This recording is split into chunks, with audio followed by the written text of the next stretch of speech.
In Path of Exile 3.19, for better or for worse, the game saw a drastic change in the ways that players are rewarded, and while this resulted in some people leaving the game, those that remain have been tasked with one thing: finding the loot.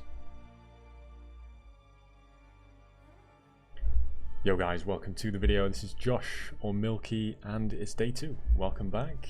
In today's episode, we're going to be going over something that my mod Bagan actually recommended to me. It's a strategy that is kind of old, but it's flown under the radar this league, and for the investment you put in, it actually yields very good rewards if you know what you're doing. So we're going to go over it. I'm going to go over everything you need to do this strategy. We'll go over the strategy more in full than we did yesterday.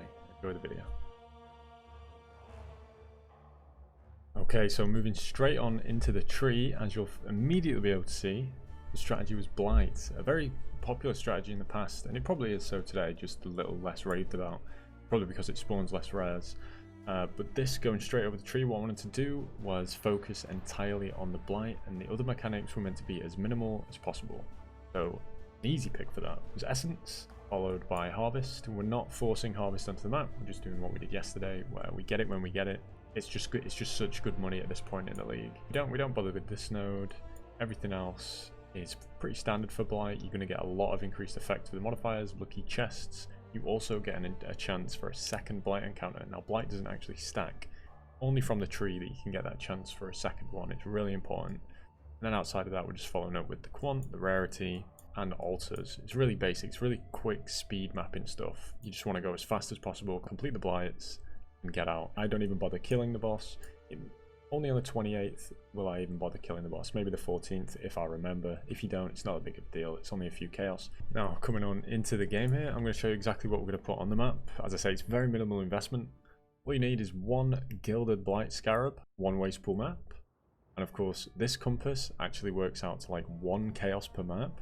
And what it essentially does is it upgrades the tier of all your oils. Now, what that means is you're getting 3 times as many oils, right? Because it's 3 to 1s. And then on the map device, we're going to be using Essence, because there's no point using Blight. You can't get another one this way. The only way we get another Blight is if that Atlas passive procs.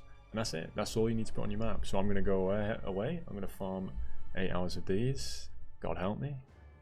And we'll be back with the results. 8 hours later. That was pain. But we did it. And as you can see here, we got a lot of stuff. Now you might be thinking there's no blighted maps. Well, oh boy, do you get a lot of these things. Now I've taken these out of the excellence. I do know these go for 12 for a divine. Would give us about 14 divines. Things we dropped that we're not really going to count. Enlighten obviously is too random of a drop. You can't count that.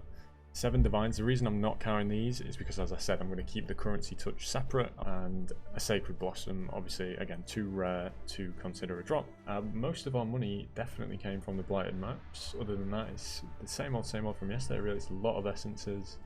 Not really any lakes to write home about this time. Now, one important thing is when you're doing this, you are going to drop rings that have anoints, and there are some anoints that you want to watch out for. You actually get a lot of these oil extractors from some of the nodes on the tree, and basically what this allows you to do is to extract an oil from an enchanted item.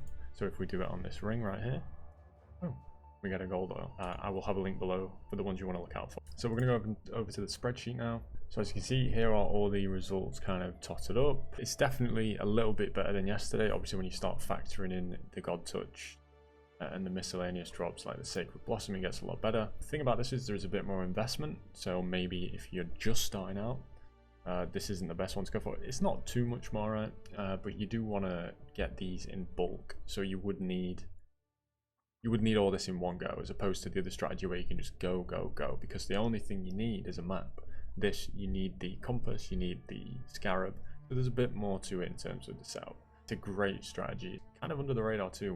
Definitely one to look out for if you're on the lower side of currency. This is definitely going to make you some good money, and it's not the most competitive market. That would be my advice. This has been day 2 overall. I think it's been a good success. Blight is definitely something that's going to be on my radar next league, as this is only going to be better at the beginning of a league. We kind of caught it at the tail end, but if you do this at the early league, it's going to be even better. So that's the strategy, guys. That's day 2 in the books. If you enjoyed this video, please feel free to give it a like, subscribe. I'll be doing day 3 live on Twitch pretty much as we speak. You can go check out my Twitch channel. I'll be live there. Come say hi. See you soon, guys.